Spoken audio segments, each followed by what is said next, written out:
Ola, son Lucía de terceiro da ESO e vouste a falar dun conto chamado Iridium, de Francisco Castro. Este libro trata dunha rapaza que tivo un accidente, xa que atropelou un borracho. Logo disto, ela está 7 meses en coma. Agora ten un traumatismo cranioencefálico e terá que aprender a convivir con isto.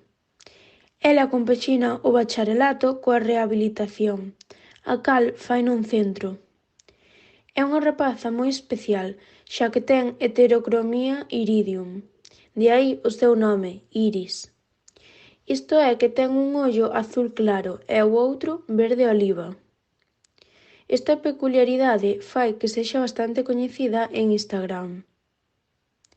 Por outra parte, temos a Mario, un alumno que o ano pasado foi expulsado durante varios meses porque metera droga no colexio. E agora tivo un problema co profesor de Historia. Mario e Iris comezan a levarse ben, aínda que Iris segue pensando no seu mozo Chechu. A mellor amiga de Iris, Ruth, organizaralle unha festa sorpresa a ela, e ese día pasarán cousas moi importantes.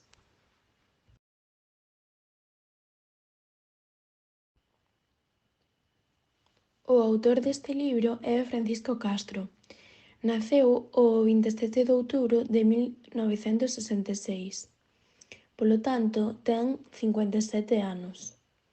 Ademais de escritor, tamén é editor galego.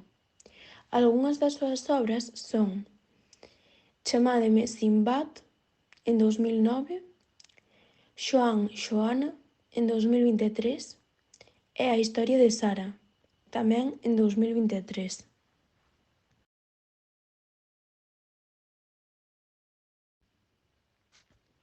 A miña personaxe preferida foi Iris, porque tenta ser unha adolescente totalmente normal a pesar do problema que ten. É un libro moi sinxelo de ler e ten un vocabulario axeitado. Adeus.